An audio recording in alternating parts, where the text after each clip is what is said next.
Guys, if you don't know English, this video is also available in Hindi. Link is in description. Now let's start in English. So guys, if you're new to the channel, I would like to tell you that this is our cloud computing series going on. We have already covered 7 videos in the series. This is our 8th video. So in this lecture, we'll discuss what is IaaS, that is Infrastructure as a Service. In the previous video, I've already explained you what is PaaS, that is Platform as a Service. Okay, so guys, there are 3 services, that is SaaS, PaaS and IaaS. So we have already discussed SaaS and PaaS in the previous videos, guys. I have already explained you what is SaaS. So now let us discuss what is Infrastructure as a Service.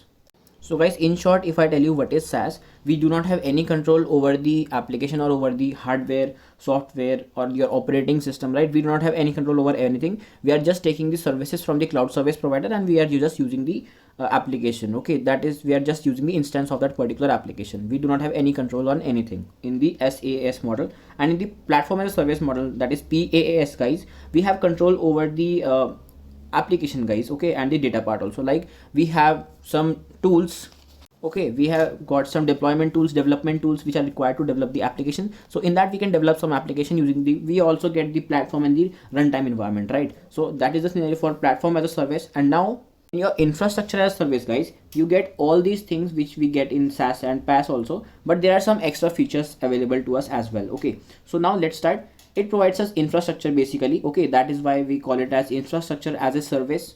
Now guys, obviously we'll not use the infrastructure physically, right? Like if you are in India and if suppose your servers are in some other country, right? So there the servers and all the CPUs will be there. Now what you are supposed to do is you will get the virtual instance of that and you will use that virtual machine, okay, to do all your work. So that is the scenario. We'll use all the things virtually. Okay, we'll get a virtual computer or you can say a virtual PC, and you will use that particular virtual machine to access all those services, right? So that's the basic scenario. Now it is also a type of cloud computing service used by the generally by IT administrators, or you can say the system administrators and your network architects, you can say, right? And in simply, guys, if we say in simple words, it provides us the underlying operating system which was not available to us in the SaaS or PaaS. Like if we wanted a particular operating system, like if I want Linux only or I want Windows only, right?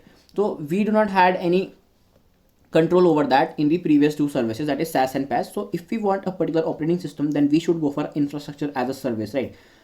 And it also provides security, networking and the servers for developing the applications, right? So all these facilities were not provided in the previous 2 models. Okay, now it also provides access to the fundamental resources such as your physical machines, virtual storage, etc.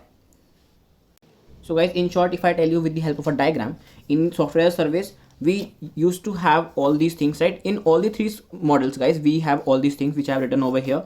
Now the thing is, the red line indicates that above this, that is application and data, are under our control, and in the software as a service we do not have anything under our control. That's why I've made a red line over here. So there is nothing under our control. We are just using that instance of the application. And in the platform as a service, we have control over the application and the data part.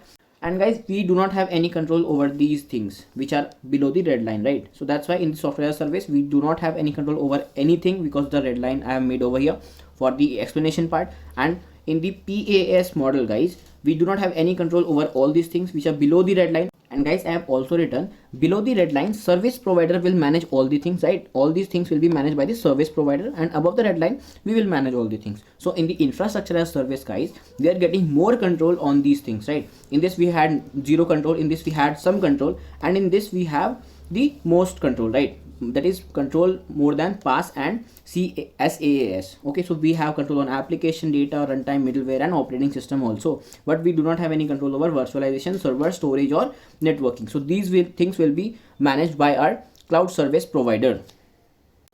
I hope this diagram would have helped you, right, in understanding the concept more clearly. So in short, guys, if we explain it in some other definition also, we can say it is a form of cloud computing that delivers the fundamental compute, network and storage resources to the consumer on demand over the internet and on a pay as you go basis, right? So guys, whenever we will demand, whether it is 3 AM in the morning or it is 3 PM in the afternoon, so we can demand any resource at any time and we'll get the resource at a particular time only. Okay, and we'll pay only as per our use. Like if I am paying for if I am using the services for 3 hours, then I'll pay for 3 hours only. Okay, so that is a major advantage over there, which makes this thing cost effective. And the next one is, guys, we can scale up or scale down the resources according to our requirement. Okay, so this was also available in the previous two services, that is your SaaS and PaaS, right? Now IaaS also offers guys IP addresses. This is important. Okay, it offers us IP addresses, virtual LANs, that is your local area networks, and your load balancers, virtual machine, disk storage, and so on. Okay, so these are some of the important things.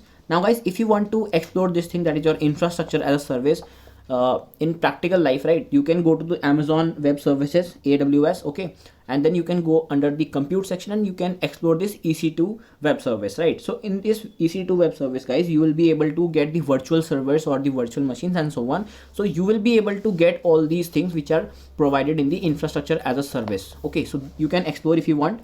This is the practical scenario. And in this guys, we have full control over the computing resources through the administrative access to the virtual machines. So guys, when we are getting these virtual machines, okay, to work, so we have the administrator control over that also. Like in this, if I want to install a particular software, I can do that. Okay, if I want to install, suppose, a Postman or any other software for my choice for the development of any application or something like that, then I can do that, right? But in the previous scenario, that is your PaaS and SaaS, we were not allowed to do that. We were just given some user interface and we were just supposed to use those applications only which were provided to us, and we were not supposed to install anything extra. Okay, so in this thing guys, we can also install some applications if we want. So we can do anything with this virtual machine. Okay, so example is that IBM Cloud, AWS, that is your Amazon Web Services, Oracle Cloud Infrastructure, Google Cloud Infrastructure, and so on. There are many more examples. So these are some of the providers which will provide us the facility by which we can get this infrastructure as a service, right? And guys, I have also written again, it provides us more control than SaaS and PaaS service models. So guys, in short, in infrastructure as a service, we are having our control on the application, data, runtime, middleware, and the operating system, and the other resources will be managed by the cloud service provider itself. Okay, and in this infrastructure as a service guys, we have the maximum control, and in the PaaS we have less control, and the SaaS we have the least control. Okay, so in PaaS it has less control than IaaS, but it has more control than the software as a service, right? So this is the scenario. And again, I'm repeating one more time, if the question is explain cloud services model, or if the question is explain cloud computing services, then you are supposed to explain all these things: IaaS, PaaS, and your SaaS. If you like the video guys, you can join my Telegram channel for regular video updates, or you can also join my Instagram handle for regular video updates. Okay, and guys, these are some of the very important playlists available on my Hindi channel. If you know Hindi, do watch that. I'm sure you will love the content, right? You will get the best explanation of compiler design, cryptography, network security, interview preparation videos also guys I have uploaded, and you will also get link list for interviews, Java interview series, pointers in C, programming in C, and so on. I have covered a lot of subjects also. So I have uploaded guys more than 25 videos on that channel. So if you know Hindi, do check this channel. I'm sure you will love the content, and we have also crossed 30k subscribers on that channel. So that's it. Thanks for watching. Do like, share, and comment. Thanks for watching. Take care. Goodbye.